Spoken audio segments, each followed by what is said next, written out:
ಕೃಷಿ ಉದ್ಯಮ ಪ್ರೋತ್ಸಾಹಿಸಲು ರಾಜ್ಯ ಸರ್ಕಾರವು ನವೋದ್ಯಮ ಯೋಜನೆ ಅನುಷ್ಠಾನಗೊಳಿಸಿದೆ.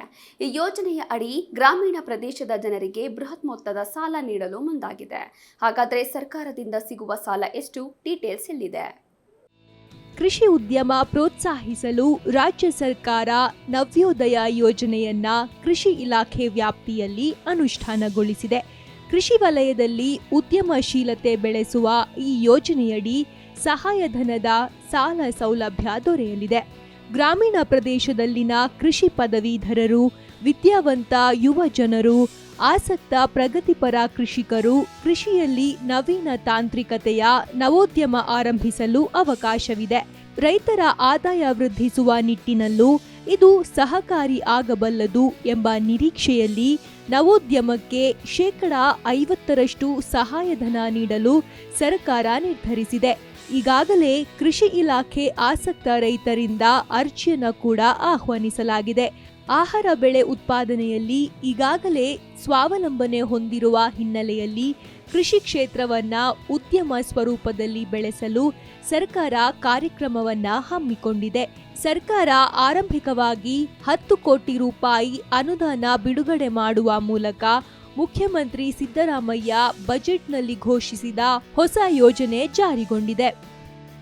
ವಲಸೆ ತಡೆಗೆ ಯೋಜನೆ.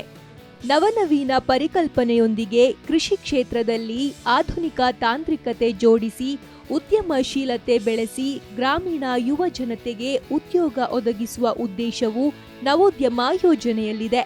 ಕೃಷಿಯಲ್ಲಿ ವಾಣಿಜ್ಯೀಕರಣ ಹೆಚ್ಚಿನ ಲಾಭ ತಂದು ಕೊಡಲಿದೆ ಎಂಬ ಅಂಶ ಗುರುತಿಸಿರುವ ಸರ್ಕಾರ ನವೋದ್ಯಮಕ್ಕೆ ಸಹಾಯಧನದ ಸಾಲ ನೀಡುವಂತೆ ಬ್ಯಾಂಕ್ಗೆ ಸೂಚಿಸಿದೆ. ಈಗಾಗಲೇ ಮಾರುಕಟ್ಟೆಯಲ್ಲಿ ಲಾಭ ಪಡೆಯಲು ಹಲವು ರೈತರು ಉದ್ಯಮಿಗಳಾಗಿ ಪರಿವರ್ತನೆ ಹೊಂದಿದ್ದಾರೆ.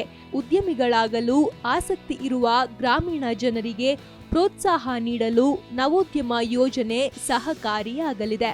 ಉದ್ಯೋಗ ಅರಸಿ ಪಟ್ಟಣ, ನಗರ ಪ್ರದೇಶಗಳಿಗೆ ವಲಸೆ ಹೋಗುವುದನ್ನು ತಡೆಯುವ ಕ್ರಮವಾಗಿ ನವೋದ್ಯಮ ಯೋಜನೆಗೆ ವಿಶೇಷ ಒತ್ತು ನೀಡಲು ಸರ್ಕಾರ ಕೃಷಿ ಇಲಾಖೆಗೆ ಆದೇಶ ನೀಡಿದೆ.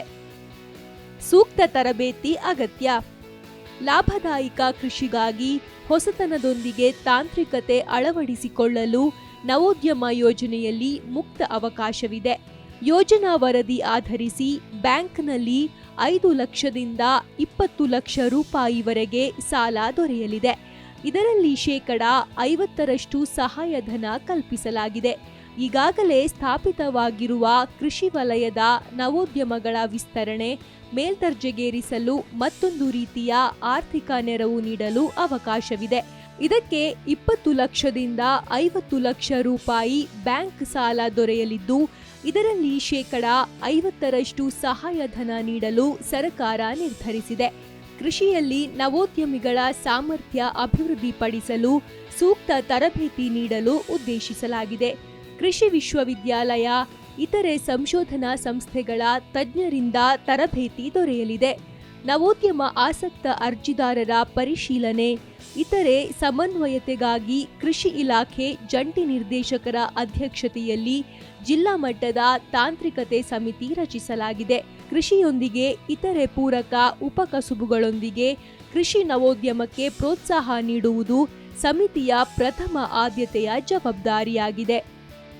ಹಪ್ಪಳ, ಸಂಡಿಗೆ ಉದ್ಯಮಕ್ಕೂ ಅವಕಾಶ. ನವೋದ್ಯಮ ಯೋಜನೆ ಆಯ್ಕೆ ಪ್ರಗತಿ ಗಮನಿಸಲು ಸರ್ಕಾರ ಕೃಷಿ ಇಲಾಖೆಗೆ ವಿಶೇಷ ಸೂಚನೆ ನೀಡಿದೆ. ಕೃಷಿ ಉತ್ಪನ್ನಗಳನ್ನು ಬ್ರ್ಯಾಂಡಿಂಗ್ ಮಾಡಿ ಮಾರುಕಟ್ಟೆಯಲ್ಲಿ ವ್ಯಾಪಾರಕ್ಕೆ ಅವಕಾಶ ಒದಗಿಸಿದ್ದು, ಪ್ರತಿ ತಿಂಗಳು ಆದಾಯ ಪಡೆಯಲು ರೈತರಿಗೆ ಸಾಧ್ಯವಿದೆ. ಹಪ್ಪಳ, ಸಂಡಿಗೆ ತಯಾರಿಕೆಗೂ ನವೋದ್ಯಮದಲ್ಲಿ ಅವಕಾಶ ಕಲ್ಪಿಸಲಾಗಿದೆ. ಸಹಾಯಧನ ಸಾಲ ನೀಡುವ ಹಿನ್ನೆಲೆಯಲ್ಲಿ ಅನೇಕ ಕಟ್ಟುಪಾಡಿನ ನಿಯಮವನ್ನ ರೈತರು ಪಾಲಿಸಬೇಕಿದೆ. Bureau report, Zee Kannada news.